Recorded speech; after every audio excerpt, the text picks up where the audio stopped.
Thank you all for being here, and thank you for your coverage. Thanks for you at home. As I said, I guess yesterday morning, reminded that it was 50 years ago that the G7, or the advanced nations, leading advanced nations that became the G7, got together amidst economic upheaval, stagflation, conflict in the Middle East. Sounds familiar. And they formed what became the G7 with a mission, and when they met in Rambouillet, France.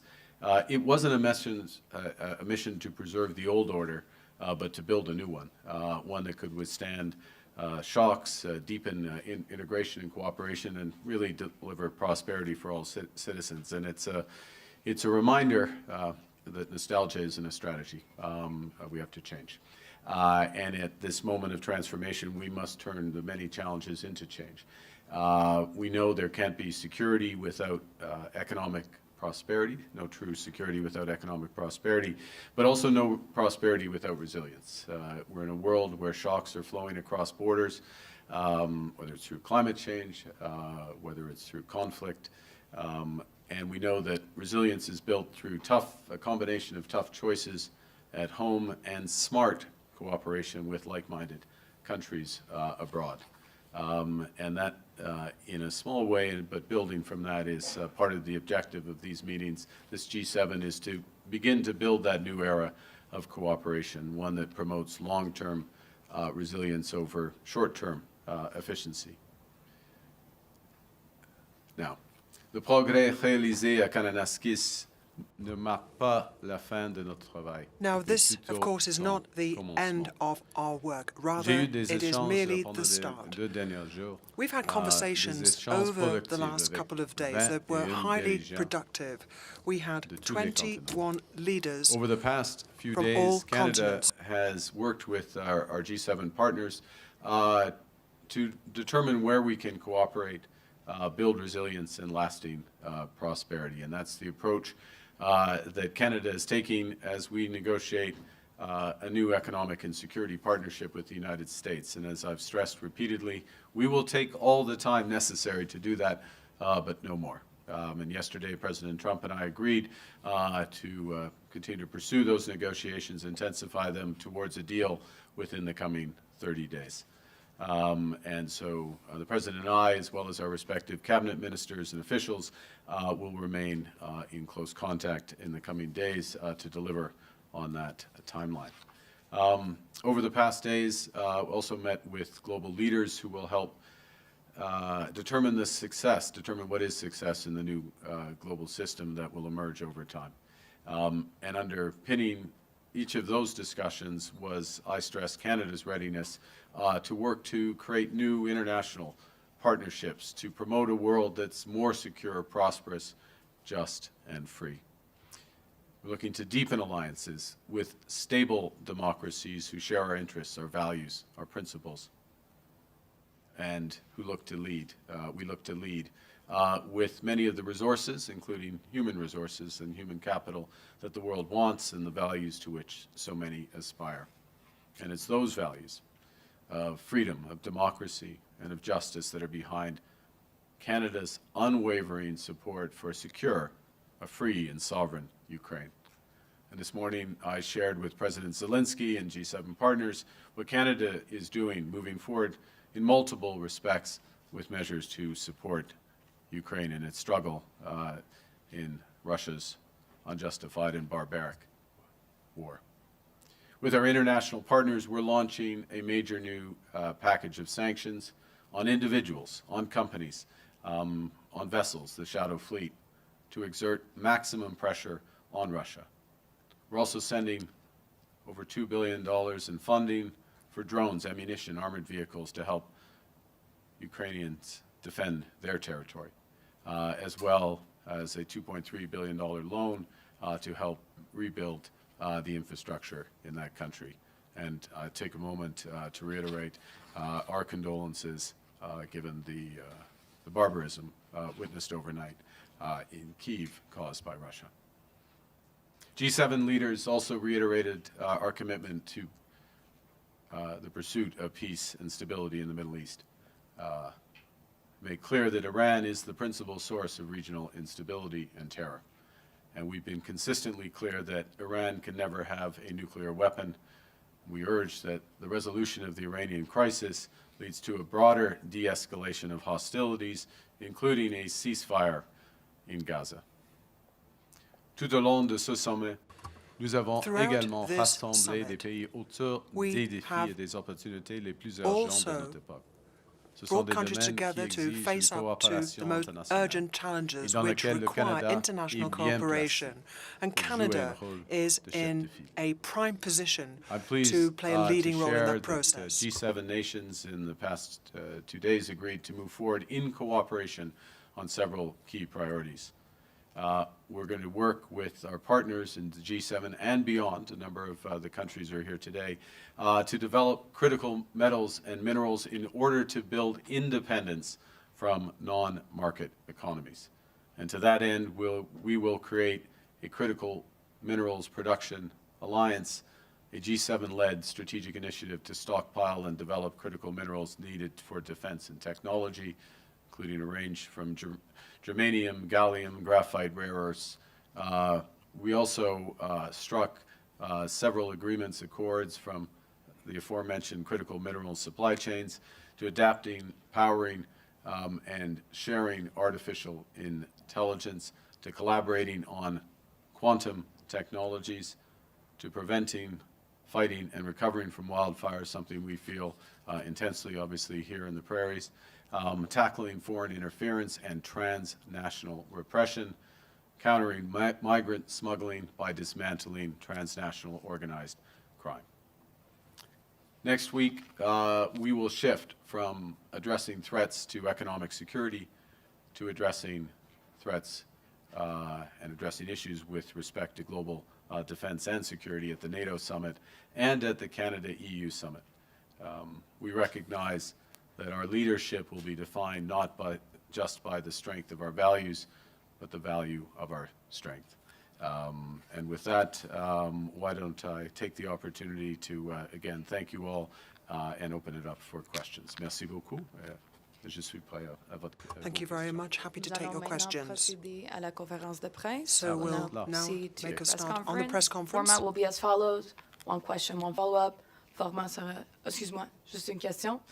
Le format sera une question par journaliste. So there'll be one question per journalist.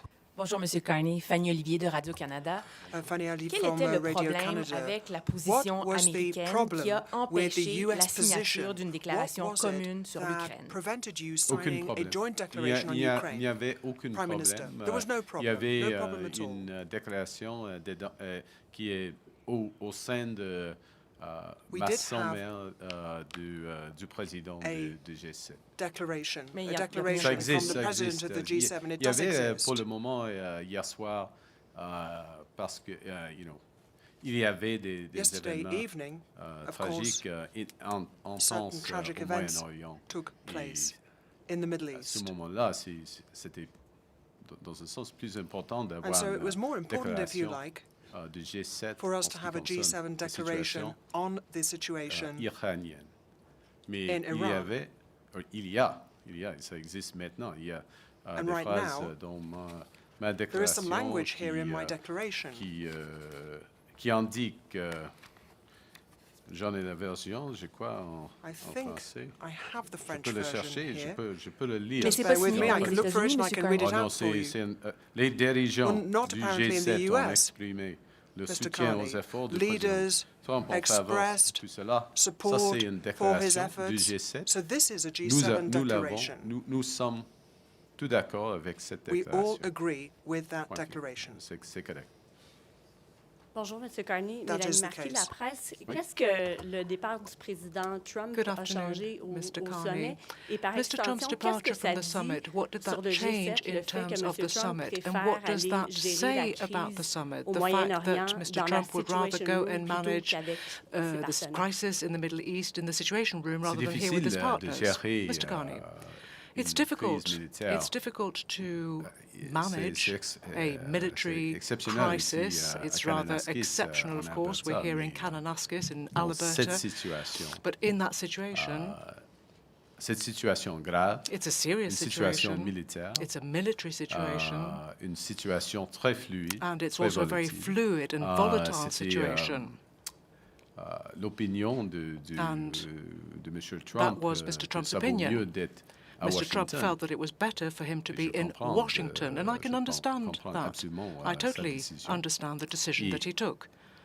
You know, c'est correct. C'est une situation exceptionnelle. The situation really selon was aussi. exceptional, or is exceptional right now. Bonjour, Émilie Bergeron, la presse Émilie canadienne. Bergeron, Monsieur Carney, Canadian je sais que Press. vous venez de dire Mr. que Carney, vous mentionnez l'Ukraine dans You've votre just said that you déclaration mentioned Ouais. en tant Ukraine que in président- your en tant que declaration présidente as chair du sommet. of the Mais summit, vous, the Leaders' Summit. il y a eu des But négociations pour avoir une déclaration conjointe entièrement I dédiée would à la guerre expect en Ukraine et a ça n'a joint pas eu lieu. declaration Les on États-Unis, the war in de ce Ukraine, qu'on a and that entendu, didn't n'ont happen pas Non, non, non, signé. with the Tous USA. les- They did not Alors, qu'est-ce que sign ça dit sur such l'unité a au sein du G7? statement. So what does Rien. that mean about? Pourquoi? What does that Parce mean que in terms of c'est consequences? la Nothing déclaration at all, dont says Mr. le Carney. résumé de la présidente. Declaration, Mais je parle pas de Non, ça. chair's summary, j'étais I là. refer you madame. to that. J'étais I was là, there. je suis I mean, la I was there, présidente. madam. Moi, You c'est know, moi, I'm the la chair. présidente. I am the J'étais là chair. avec Monsieur le I'm the chair, Président and I Trump. was there Nous, with nous President avons Trump, discuté and chaque we mot discussed dans every cette single résumé. word that is in this summary.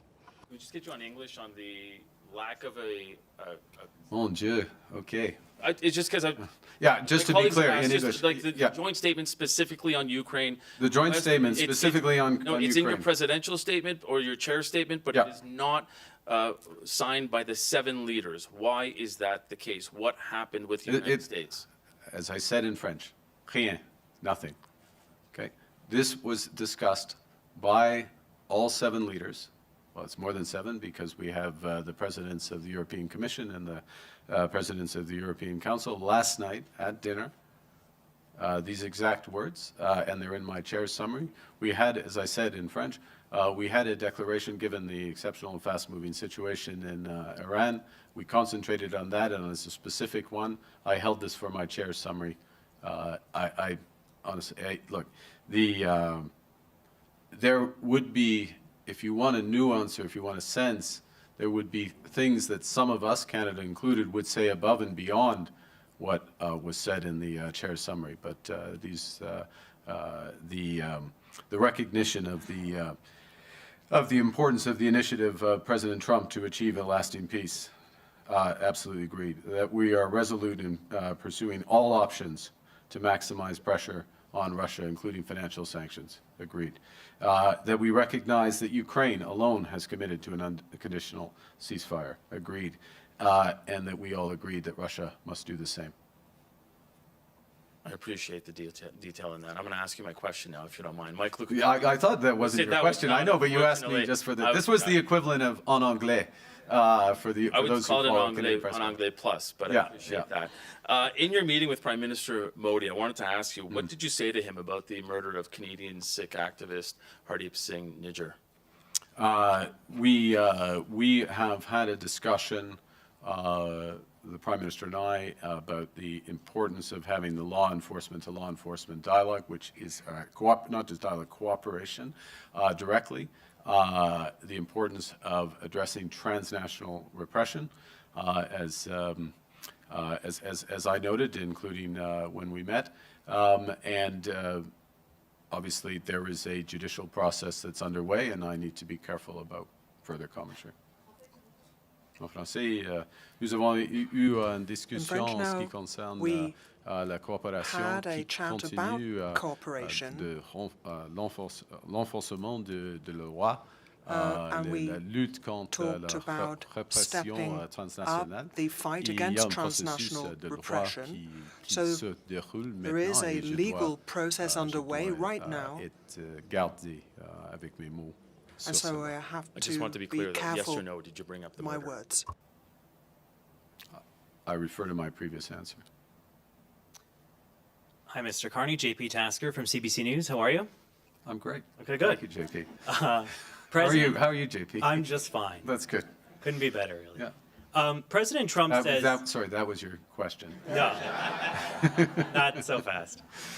President Trump says tariffs are simple, and what you're proposing to resolve the trade dispute is complex. What's he talking about? What have you pitched that's complex? Complexity is in the eye of the beholder sometimes. Look, we have mutual interests in security, border security, and military security, and in commercial prosperity, and we have a variety of paths of those discussions. The Government of Canada is going to agree only to those things that are fundamentally in the interest of Canada. In many cases, there's alignment with the United States, but not all. And the discussions are continuing. They're productive discussions, but they have more to go. And as I say, they'll take all the time that's necessary, but no more. Thank you. Good evening, Prime Minister Carney. Justin Ling, freelance. I'm wondering if you can comment about whether or not President Trump and the American delegation pushed to water down language around the Ukrainian joint declaration, the joint declaration on Ukraine. And on top of that, I wonder what you make of his comments suggesting that it was personally offensive to Vladimir Putin to kick him out of the G7 after the invasion of Crimea. The answer to the first, and I will speak, as you may appreciate, Justin, at these events, I speak with President Trump and his equivalents, not the delegations. The language that's in my declaration, directly with President Trump, no adjustments from my fellow leaders. So the consensus around that language. With respect to, was it personally? It was personally offensive, as to put it mildly, to the citizens of Ukraine and the inhabitants of Crimea when Russia invaded in 2014, which was the cause of their ejection from the G8. Good evening, Prime Minister. Christopher Nardi from the National Post. Canada has sent mixed messages in the past on our willingness to supply energy to allies, particularly LNG, to our allies in Europe and Asia. So what are you telling our G partners now about what Canada can do to secure supply? And is it very different from your predecessor's message? I'll just look forward. As you know, or I believe you would, most Canadians do, we view that Canada has a unique opportunity to become an energy superpower. That's in all forms of energy. Would very much, to go to your specific question, would very much include LNG. We're seeing the opening very shortly. We just had opening of one of the major LNG projects, partially Indigenous owned, as you know. LNG Canada is about to be functioning, the largest LNG investment that we've seen. There is more that's possible, and there have been a number of discussions, including here, about potential LNG partnerships. So we look forward to those. As well, there have been a number of discussions, and I'll refer back to one of the decisions at this summit around Canada's immense potential to be a supplier of critical metals and minerals, rare earths. There was, this is my point, to bring out my prop, which, can you see this? You can't, but this is the magnet that President von der Leyen circulated, which is formed in Estonia by a Canadian company, and it is the only such magnet made outside of China right now. And of course, building that out with rare earth materials in Canada, this is one of many examples that we can supply. So being an energy superpower is conventional, it's critical minerals, it's clean energy, it's nuclear, it's hydro, it's all those aspects. And I would say a tremendous interest in that. And my government, alongside provincial governments, but of course at the core, the private sector is looking forward to developing those in the interests of shared prosperity. Good evening, Prime Minister. Joanna Smith with The Logic. Yesterday, President Trump, after leaving the summit, told reporters that you had discussed Canada's participation in the Golden Dome defense system. Yep. He raised the price tag to $71 billion, or zero if Canada were to... Is that in Canadian? Or? If to per state, US dollars, I believe. Well, and so that he's not the only one sharing that. He said it would be a separate deal from any tariffs deal.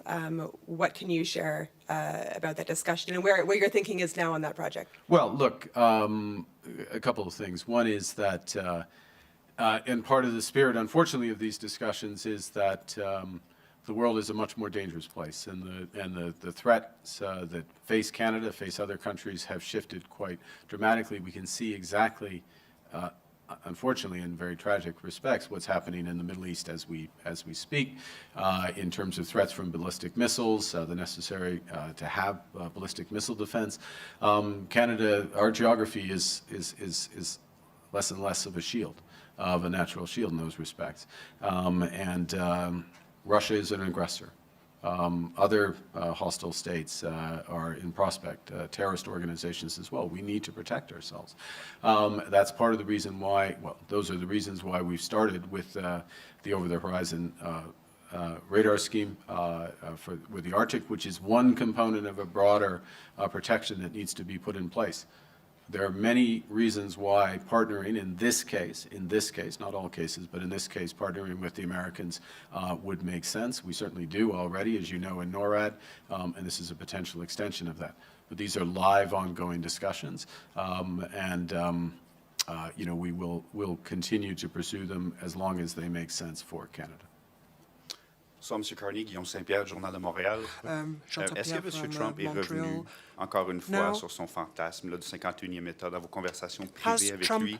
Et si oui, qu'est-ce que ça dit sur l'état des négociations et sur le respect? Vous avez beaucoup parlé de respect dans la dernière semaine. With the state of negotiations and about this idea of the respect, perhaps, that you have for one another. Il y en a beaucoup de respect. No, there's a great deal of respect for Canada. Donc il l'a pas mentionné du tout. So he didn't mention it at all? No. Vous êtes déçu, évidemment. You're disappointed, obviously. Okay. Hi, Prime Minister Brian Platt with Bloomberg. I wanted to ask about this 30-day window now that you've set up with President Trump. Can you explain, was this your idea for a 30-day window? Are you trying to put a deadline in place?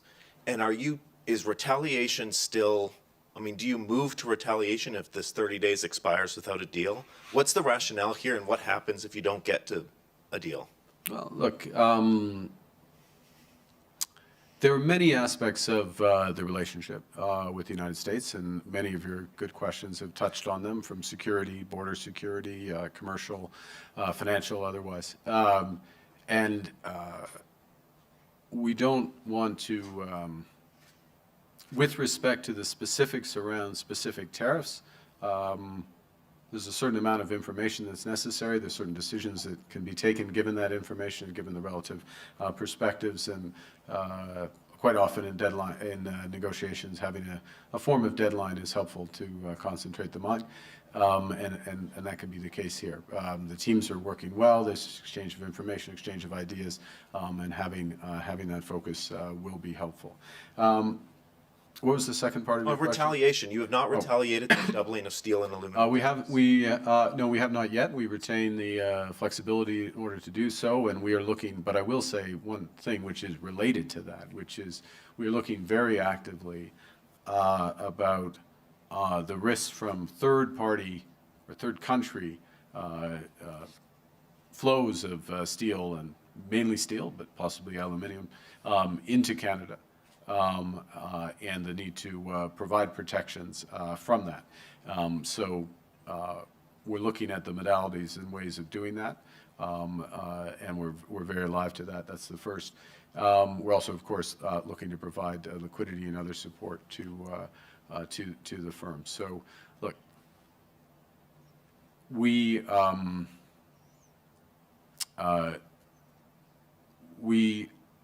have consistently responded in the best interest of the Canadian industry and Canadian workers when there have been these illegal and unjustified tariffs put in place.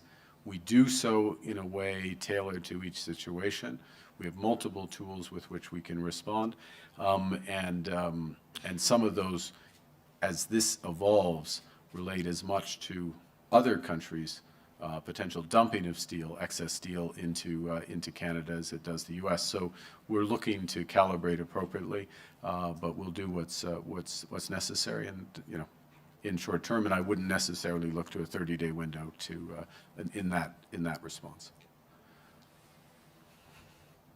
Hi there, Mark Carney with the Globe and Mail. On the 30 days, are we expecting to see a full deal announced in 30 days? A blueprint of a deal, and has Donald Trump ever given you any indication that he is willing to remove all tariffs on Canadian goods as the Canadian delegation and yourself have requested? Well, it's a negotiation, so that's our position. At present, the United States may have a slightly different position, but we'll pursue one that is in the best interests of certainly Canada and aligned with U.S. interests. Thanks. Blueprint versus a full deal? On verra. We'll see. Look, it's we have a full deal. It's called the USMCA. Kuzma here. Last question. Yeah. Good evening, Prime Minister. My name is Gaurav Sawant. I work for India Today in Delhi. Your meeting with Prime Minister Narendra Modi, how would you describe that? And what are concrete steps that you and the Prime Minister of India discussed to take this relationship forward, that it reaches its true potential, sir?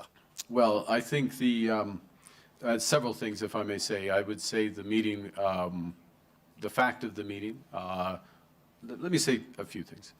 First, just in terms of Prime Minister Modi's attendance at the G7. Prime Minister Modi has attended every G7 since 2018. That is a reflection of the size of the Indian economy, the dynamism of the Indian economy, Indian technology, the leadership position India plays in a host of venues from G20 and beyond.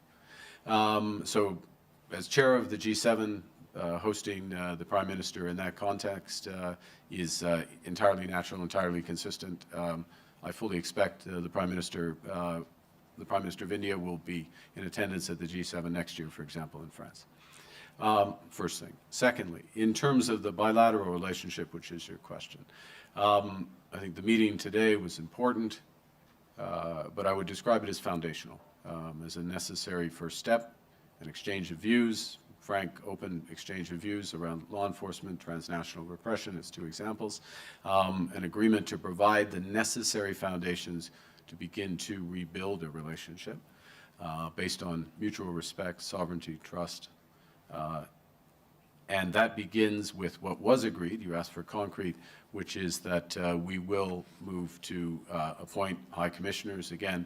And let me just finish by putting that in context, which is there are very deep ties of people and businesses between Canada and India. It's well known. It's part of your point about where the relationship could go. And they are not served at present by consular services, in effect, certainly by high commissioners. And it's necessary to have that level of service as a basis on which to build out, again, in the context of respect for sovereignty,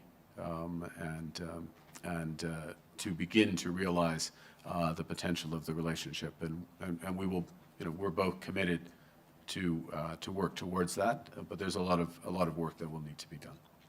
Okay, thank you very much. I'm going to close. I'm going to make one final comment, if I may. Just this is an ad-lib to the question you didn't ask. What was it like in the room? I'll just say this, having been at a number of summits, G7, G20 summits, just to give a bit of a flavor. The advantage of particularly the G7 is that there are only, oddly, 9 people in the room because of the 2 extra not extra Europeans, the right amount of Europeans, but there's 2 other Europeans.